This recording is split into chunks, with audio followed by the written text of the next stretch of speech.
The manga begins with absolute chaos because our protagonist gets splashed in the face with a liquid.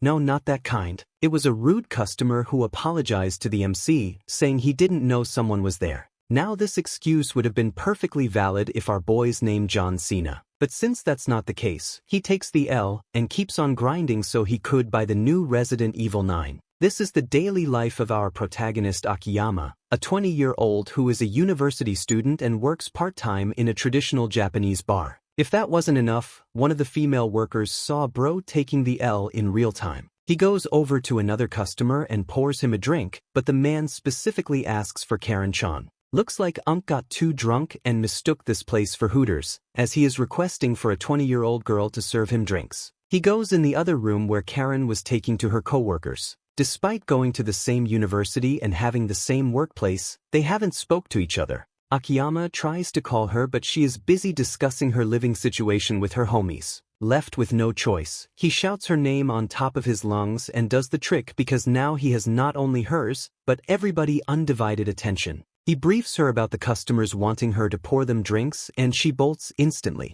As she walks by him, he points out that despite working in the same bar, their worlds are just too different from each other. He is an introvert who is always in 3% social battery while Karin is an extrovert who somehow radiates that main character energy and glides through conversations like her social XP points are maxed out, making her true winner at life. After an exhausting day at work, Akiyama gets off his shift and decides to buy a refreshing drink for himself. He goes to put the coin in the vending machine, but he accidentally drops it and the coin keeps rolling on the street. He goes to pick it up but then Truck Kun spawns out of nowhere and it looks like my boy Akiyama is going to get reincarnated in a fantasy world as an OP guy, with a bunch of thirsty girls competing for his sausage. But suddenly a hand grabs his arm and yanks him back, ruining Truck Kun's plan. It was Karin-chan and after pulling him off the road, she scolds him, his Japanese instincts kick in and he activate his apology mode. You would have really died if it weren't for me, you know, she says to him while picking herself up off the ground. He thanks her for saving his life and tells her that he owes his life to her. With a smirk on her face, she repeats his words and by the looks of it, this manga is about to go down the hentai path. Turns out the author was just playing with us because in the next moment, we see Karin at Akiyama's apartment. He was flabbergasted after seeing her luggage and asked what was all that. Turns out her old place is getting torn down and she had to move out immediately. Akiyama asks if she is going to live here and mentions manga cafes as alternatives. Turns out she had considered that option, but it would be dangerous for a girl to live there. He is dumbfounded by her answer because living with a guy whose floor is covered with gunner grease is far more dangerous. Karin then looks at him and mockingly asks if he is going to take advantage of her if she stayed here. Just look at this man, he is wearing a crab t-shirt and probably hasn't touched a single blade of grass in years. His brain goes offline and she decides to look for a spot to put down her luggage. As she walks away, bro gets down on his knees and wonders if his day can get any worse than it already is. Entering his room, she notices the anime posters on his wall and studies them like she's in a museum exhibit titled, The Habitat of the Introverted Male. Without hesitation, she faceplants herself on his bed and knocks herself out. Akiyama tries to protest about his personal space, but words get stuck in his mouth like my sausage in your mama's throat. Even thought our protagonist is an otaku. If the opportunity is given, he can also become a NTR protagonist. But he controls himself and puts a blanket on her, leaving the room while telling her to call him if she needs anything. Meanwhile, Karin actually feels a little embarrassed about how far she pushed herself into this and just like that, their cohabitation starts. The following day, Akiyama was asleep on the floor when suddenly someone jumped on his chest, disregarding the concept of personal space. It was Karin and like a boss, she demanded he make her something to eat because she was hungry. After getting himself together, his brain catches up and he notices the t-shirt Karin was wearing. She casually mentions that she had found it rolled up in the bedroom drawer so she borrowed it. I don't mind, Akiyama said, while thinking this girl brought all that luggage like she was moving in with him and somehow didn't pack any clothes. Since she was borrowing his room and clothes, Karin decided to give him some service, if you know what I mean. She kept getting closer to Akiyama and he kept getting more flustered. Lifting the oversized t-shirt she was wearing, Karin was about to give our boy a glimpse of her vertical lips, and this was freaking the fuck out of our boy.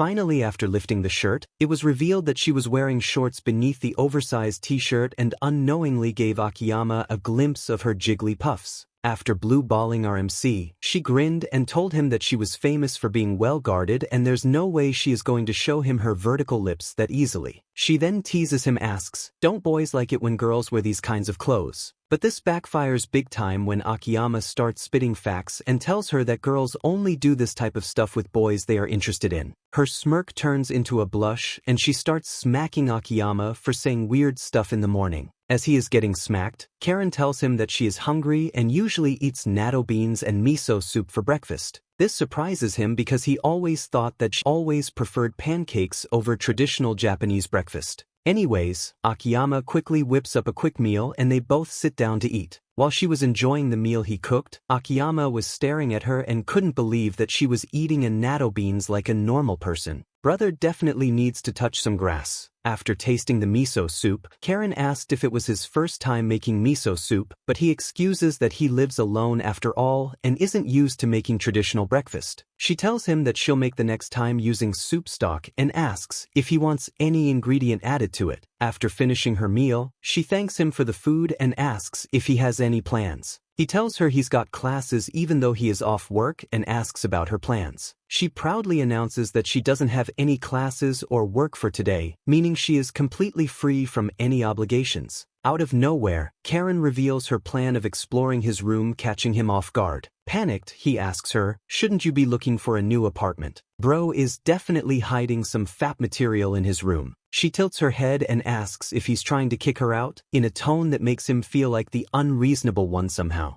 Like Dora the Explorer, she starts looking around his room and points out that his room doesn't look like a typical otaku's room. As she was checking his room like a government inspector, she finds a manga stash under the TV cabinet and picks out one to check it out. But out of nowhere, Akiyama teleports behind her and slams it shut. Not gonna lie, when I first saw this panel, I thought this was a doujin. Karin apologizes to him and asks what was this manga about. But bro just dodges the question like you guys dodge that subscribe button and promises to buy separate storage for his forbidden fapping material. But this makes her even more curious about the content of his manga stash. He eventually heads out for the day and tells her that he'll be back at night. After closing the door, she slams dunk herself the bed and points out that in the end, it looks like she is the one getting strung along today and isn't entirely sure when that happened. Meanwhile, Akiyama is outside walking to class, thinking about storage boxes and combination locks, because he wants to safeguard his hentai collection no matter what it takes. Later that day, we see Karin speaking to her friend on the phone who is shocked to learn that Karin is living with Akiyama. She happily shares that his apartment is pretty big, though inconveniently far from the local station, and she's already moved some of her things over. Her friend isn't impressed with the logistics and is more concerned about Karin's impulsive decisions. She then teases her, saying Karin is doing reckless things only because she has a major crush on Akiyama. She gets flustered and asks why would her friend say such a thing. But the friend points out that during work, Karin always stares at Akiyama as if she wants to talk to him. Suddenly her friend warns her not to judge a guy solely by his mild-mannered appearance. Who knows, he may have a secret fetish that she isn't aware of. But Karin tells her friend that Akiyama is indifferent to her and explains last night's incident to her. Karin's friend then reminds her that it doesn't matter if he doesn't have a fetish or is indifferent to her, what she is doing is still wrong. While she was still on the phone, Akiyama was back home. She peeks around the corner and signals him to come over. Before he could process the situation, Karin opens up her arms and dares him to attack her. Akiyama stands there like a dummy, completely baffled by her statement, but decides to go along this nonsense anyways. He hesitantly steps forward and lifts his hand, but Karin turns into Baki the grappler and grabs the arm, slamming Akiyama on the bed. She triumphantly sits on his stomach while pinning both his hands as her face glows with smug satisfaction. She then starts speaking Japanese about women being the best and strongest. Meanwhile, Akiyama was too stunned to speak, and it looks like bro enjoys being dominated as he doesn't uncomfortable at all. Karin then reveals that she has been practicing judo since she was a little kid, and this only a demonstration to show that she isn't an easy girl. Our boy asks her to let go of his hand, not because of the embarrassment, but because of the position they are in right now. she starts blushing immediately and copes by using Akiyama as her punching bag.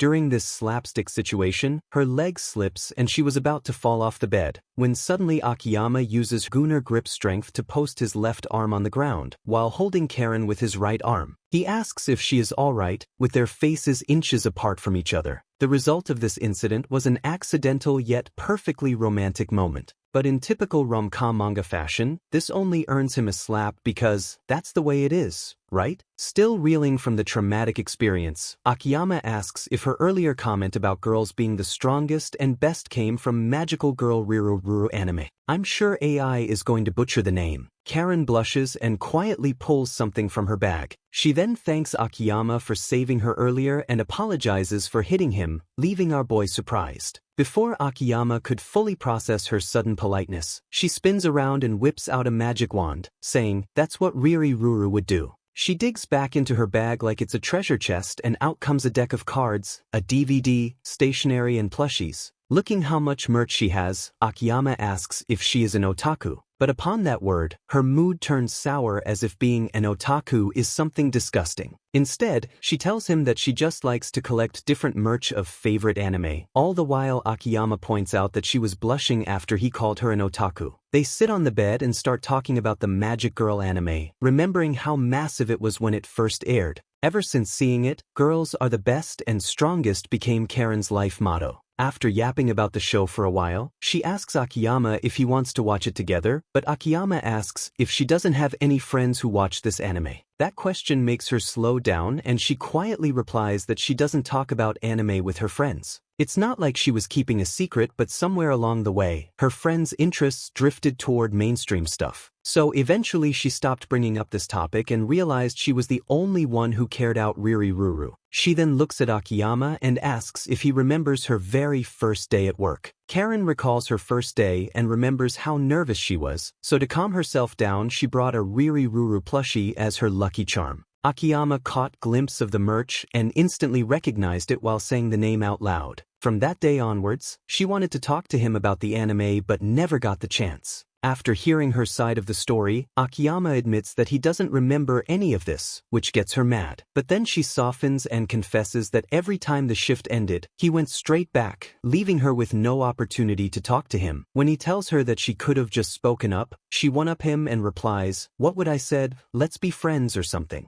In a tender moment, she blushes and slowly extends her hand towards him. Summoning up all her courage, she asks if he would like to be friends with her. Touched by vulnerability and honesty, he shakes her hand and this puts a kawaii smile on her face. Then immediately, she arrives at a very convenient conclusion that since they are friends now and helping a friend in need is just what friends do, she supposes there is really no rush to find a new place after all. Before he can say a single word, she cheerfully announces she's going to take a bath now. The moment she disappears, his brain is sounding alarms because it hasn't even been a full month and he can already see exactly how a temporary situation becomes a permanent one. But still, nobody has ever directly asked him to be their friend, so he decides to play along for a while. He notices that Karin hasn't came out of the bathroom and wonders if taking long baths is something girls do all the time. His imagination immediately jumps to the worst possible scenario, so he gets up and decides to take a look. Acting on nothing but raw, unfiltered concern, he throws the door open and finds her calmly bathing like she has been doing this her whole life, and the concept of urgency simply does not apply to her. Their eyes meet and she instantly launches water at him while telling him to get out of here.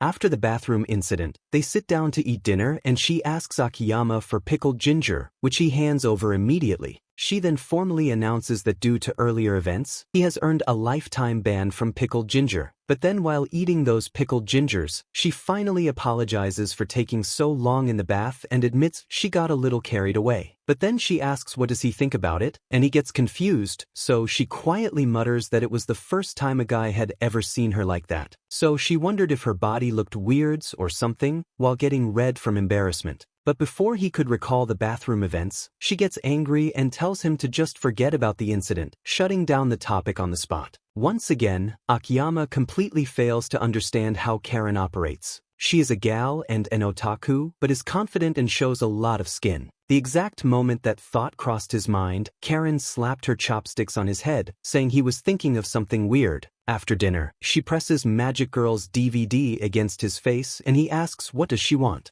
It was a Riri Ruru anime DVD and she reminds him that he already agreed to watch it. The moment the opening music hits, a wave of genuine nostalgia rolls over them. Akiyama glances over at Karin, and she looks like a child who entered a candy shop for the very first time. Then she gets animated, pointing out a flying kick scene she used to replay frame by frame as a kid. But she catches him looking at her instead of the screen and immediately panics. He fumbles and tells her that she seemed different from usual, mostly because she isn't wearing any makeup and that this makes her look more childish. She then gets up and gaslights him into dancing with her because he saw her in the bathroom. As he dances with her, some clicks in his mind and he starts to understand the source of her confidence and cheerfulness. During their dance, someone rings the doorbell and Akiyama thinks it's probably the delivery man. They open the door together and upon looking at them all tired and sweaty, he concludes that Akiyama isn't a single virgin otaku like the people watching this video and tips his hat as a sign of respect for getting a girlfriend. She immediately asks what's inside and he tells her that it's some anime he ordered online. She insists on watching it together because that's what friends do. Not that you guys watching this video know anything about friends. Besides, she basically forced him into watching her favorite anime with him, so it's only fair that she now watches his favorite anime alongside him. Akiyama is touched by her kind-hearted words, so he pops the DVD.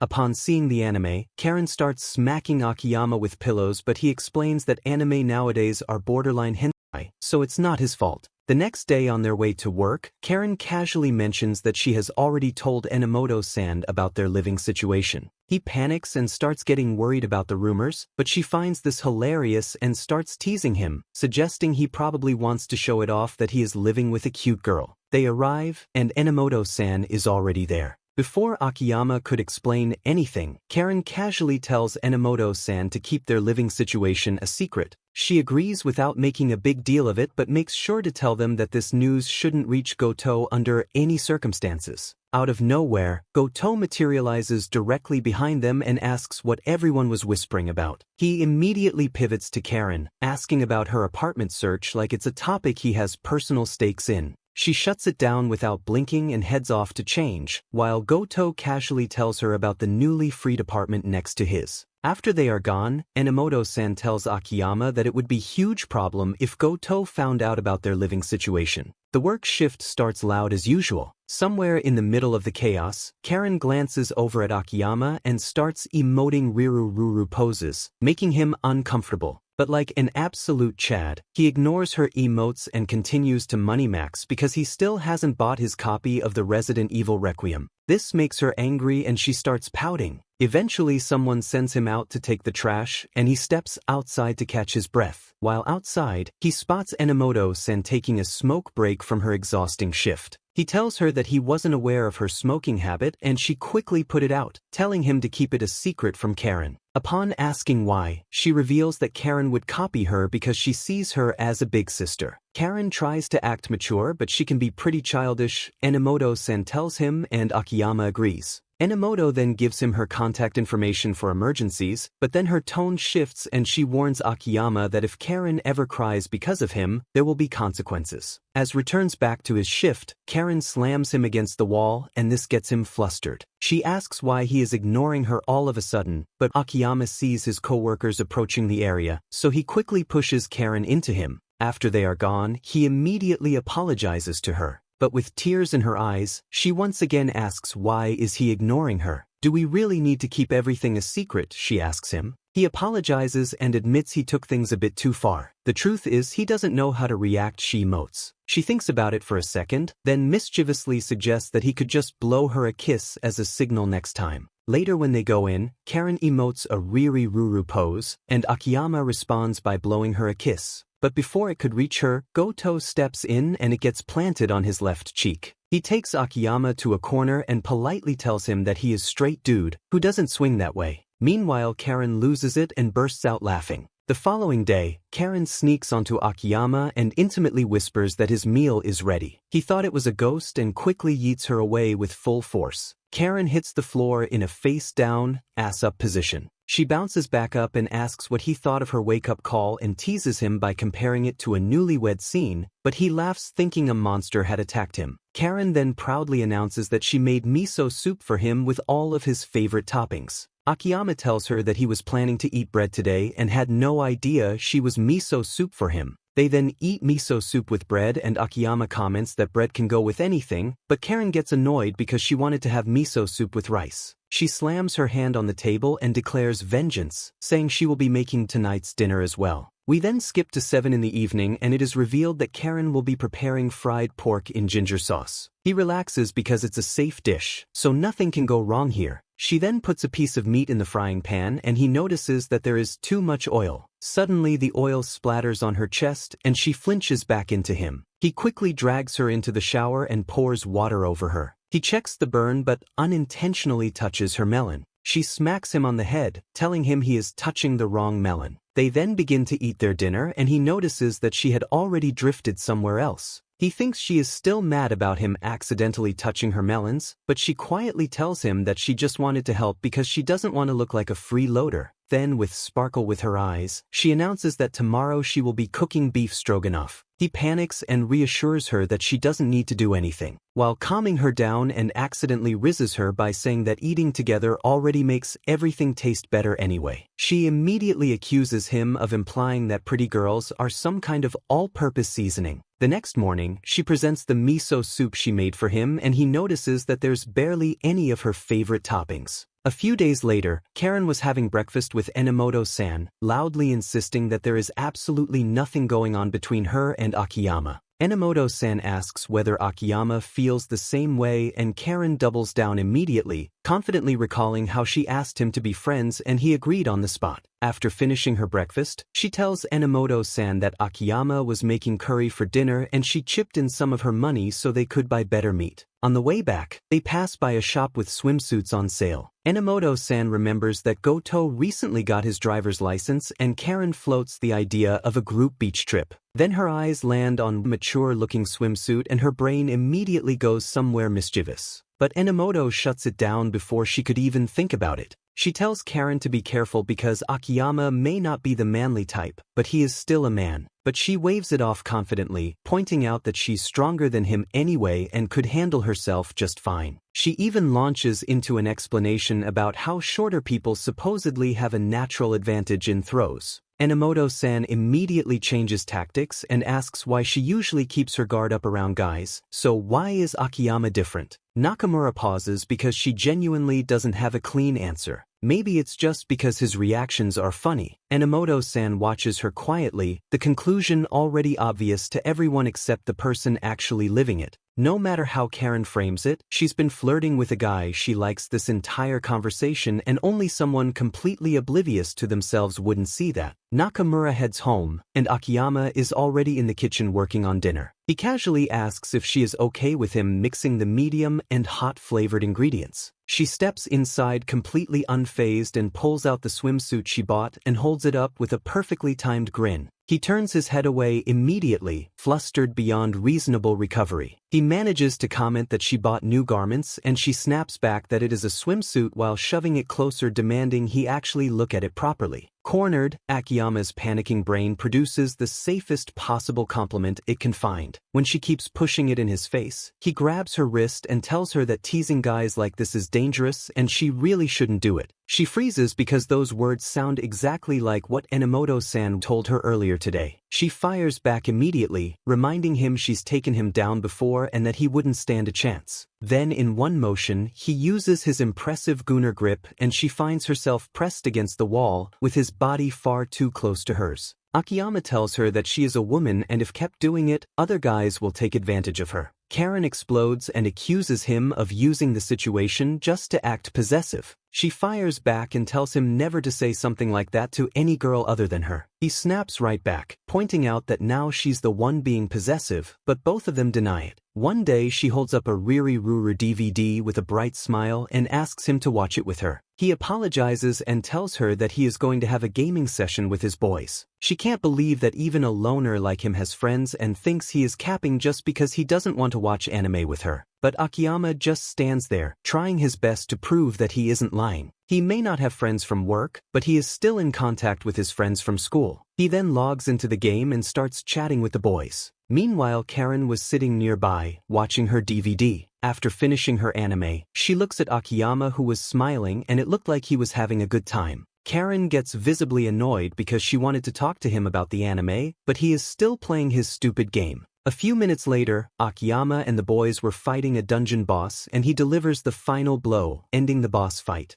Karin was fascinated and told him that move he just did was really cool. He covers his microphone and tells her to keep it down because his homies might hear her. The friends on the other end complain about the noise, and he tells them that he has bumped his mic. A few moments later, he goes to the bathroom to lose some pounds and tells Karin to not touch anything. She stays put for about 1 second, and then her finger creeps onto the controller anyway. The character spins wildly across the screen, and her face lights up watching how her small inputs send the avatar into complete chaos. After letting the boys know that he is back, Akiyama's friends ask if he was truly alone in his room because his character was spinning while was gone. He gives Karin the 1,000-yard Gunnar stare and then makes up a lie, saying it is probably a bug in the game. The voice chat eventually drifts into ghost stories, and she leans close to the headphone, eager to catch every word. Upon hearing the stories, Karin's muffled squeals escape, and he instinctively reaches over to quiet her as she protests that she heard a girl's voice. The girl hears the commotion on Akiyama's side and asks if everything is okay, to which he claims that he choked on his coffee. After the story is finished, everyone starts logging off one by one, and so does Akiyama.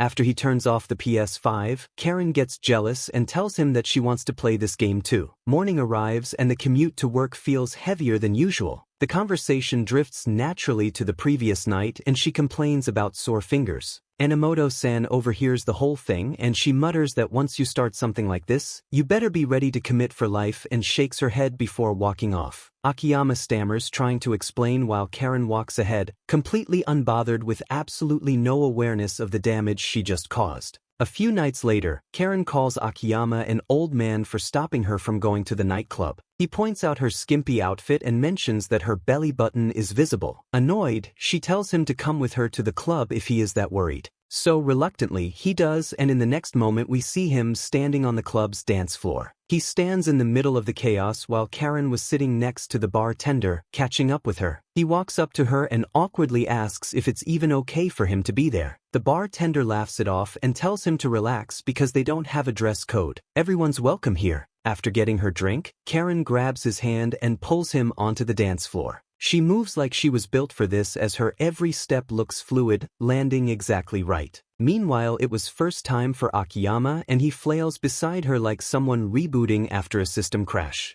The beat settles into him, and he realizes that clubbing ain't so bad after all. Karin then grabs him by the shoulder and points at the DJ. Upon looking, it was none other than his boy Goto. She reveals that Goto-kun comes here sometimes, and Akiyama points out how different he looks when he is at work. That's when he realizes that Karin came here because she wanted to see him. "Are you feeling jealous?" she whispers in Akiyama's ear, and this sends chills down his spine. When the set ends, Goto spots Karin from the booth and calls out to her. When he goes backstage to meet her, his face shifts immediately as he sees Akiyama standing next to her. He tells Goto that Karin was going to the club, so he decided to tag along, but Goto doesn't look convinced. He then steers him toward the stairs and asks what exactly is going on between them because the closeness at work already had him suspicious. He wonders if they are going out, but Akiyama insists they are just friends. Akiyama pivots to praising his DJ skills and points out the transitions and how well the music flows while he was up in the booth. He smirks and declares that understanding music means understanding people. After leaving the club, Karin is completely drunk and chatters non-stop from Akiyama's shoulder, calling him a handy taxi and refusing to lower her volume by even a single notch. He wonders quietly if she let herself get this drunk because he was there and whether the night would have gone differently without him, but she keeps rambling about coming back and dragging him here again. They get home and she collapses onto the bed immediately, exhausted and happy. Immediately, his phone buzzes with messages from Goto, warning him to stay away from her.